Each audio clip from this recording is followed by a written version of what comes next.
I have a story about how the media, in this case and most others, right-wing media, will take something as benign as a tweet, spin it, write an entire dishonest article based on it for a big blog, and then have other massive right-wingers regurgitate the sloppy and dishonest story. Before we get into it, if you want more polished content from me, you could check out my main channel here. Alright, so this story starts with this tweet thread from someone named Merrick, or @punishedmother. I followed this account for a little while. She posts political content. She also does some live streaming on other platforms. And she's a not safe for work creator, which is an important detail in this story. Here's the thread. My parents are downstairs right now, in the house I moved us into and whose bills I pay, watching TV. They happily voted for Trump. I don't know how to be anything other than angry. 6 more months on the lease, and every day already I am more angry. They know I have extensive reproductive health issues. They know access to birth control is the only thing between me and regular hospital visits. They know Trump is a fascist. They don't even like him. They voted for him anyway. It feels like they spat in my face. My dad's fiance sent me a photo of when she voted, super chipper.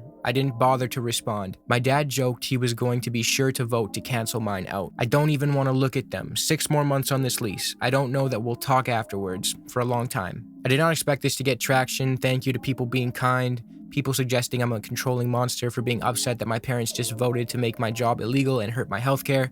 Try being human for 2 seconds. I'll clarify some things. I don't know what I'm gonna do yet. My father runs a business and has money coming in. His fiance owns millions and millions worth of property and a ranch. She's a landlord. She's never had a job or paid a bill. They could have tons of money. She just doesn't sell anything. They have other places they could live. I'm the only one on the lease. All the bills are in my name. I work from home. My dad totaled my car a few months back and I just sold it. They're my only family here. I paid for everything to move them in. Some of my followers will know that over the years I've worked for my father's business to help him. I'm owed a lot in unpaid wages and money I spent to buy supplies and put gas in the trucks. I know I'll never see a dime of that. People are pointing out this feels like exploitation, which I mean, it kind of is. I think it probably is, and I've tried to get him to move out before. We talked, he knows all my buttons to press. I crumbled and let him stay. I just lost my car and I'm breaking up with the man I love. I feel very alone. I don't look forward to cutting off my only fam too. I don't know what I'm going to do. I know this is all very personal, but fuck it. It's out there now. Maybe now have to be held accountable to actually stand up for myself and do something.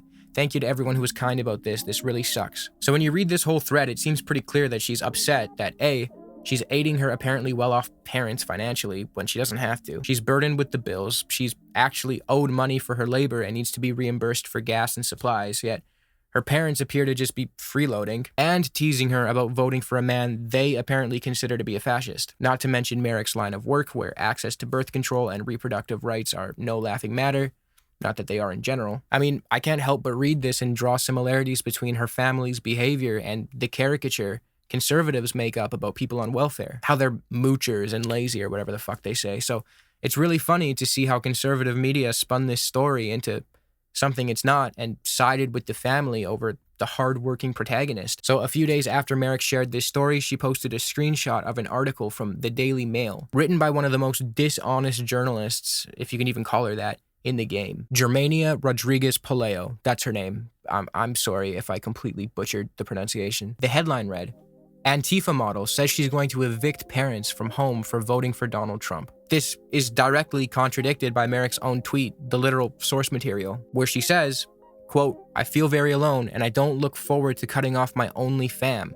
I don't know what I'm gonna do. I shouldn't have to be the one to point out how vaguely gesturing at the end of her lease while saying she doesn't want to have to cut off her family who have been financially exploiting her is not the same as, quote, Antifa model says she's going to evict parents over voting for Trump. What the fuck? Also, what the fuck is an Antifa model? How do you even sign up for that? Do they have an agency? Merrick is rightfully pissed about this, and she draws attention to this story on Twitter. So what does Germania do? Does she retract the story and admit she was a little too eager to push her political narrative? No. She changed the title to something she perceives to be less slanderous because Merrick alluded to possibly suing over the defamatory original headline, and then she blocked Merrick.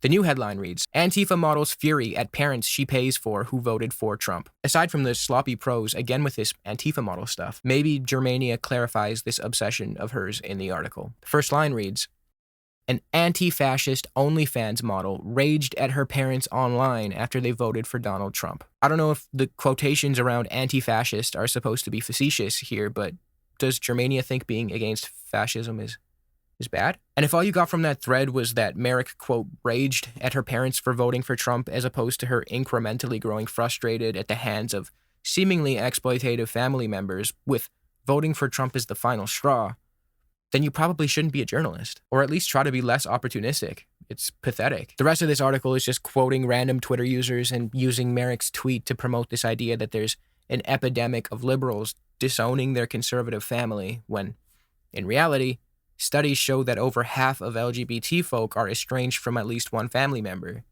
Conservative religious views being a common reason for disowning. This isn't entirely analogous, of course. Sexuality is an immutable characteristic. Bad political views can be changed. It's a lot worse to disown people over things they can't control. And for the record, if you have family who believes in some abhorrent shit and you've tried to get through to them, but they refuse to budge, you don't need to subject yourself to them, let alone pay for them. If all this wasn't bad enough, this story got picked up by timpool in this conservative game of telephone. Many social media users took issue with her thread, accusing her of putting politics above loved ones. One reply read, "This is why Democrats lose. They think they know what's best for everyone. If you won't go along with them, they will use your livelihood as a bargaining chip. You're all about forced compliance." Another added, "If a loved one's political opinion affects you, touch grass."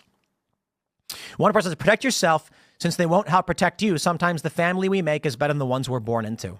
Let me just wrap by saying this. It is the cult that threatens you with expulsion unless you fall in line, not the sane base reality. So if you're trying to figure out who's in the cult, it's not the Trump supporters, it's you. The cult that threatens you with I'm sorry, brother. Didn't Trump essentially purge everyone from his first administration and label them as rhinos or neocons whenever they didn't go along with his bullshit? That's literally why his new cabinet is just a bunch of sycophants and loyalists. I mean, Trump's last vice president refused to go through with Trump's illegal false elector slate scheme, and MAGA resorted to calling for his death and building a literal gallows to, quote, hang Mike Pence. I don't think the cult angle is the one you want to play, Timothy. But again, Tim is just reading an article here, so I'd still place the blame more so on Germania. Just goes to show how easily opportunists will twist absolutely anything and stoop to any level of dishonesty to own the libs. All right, that's enough out of me. I think I'm going to make videos like this on this channel, just cover news and stories that wouldn't fit on the main one. So if you're into that, then subscribe.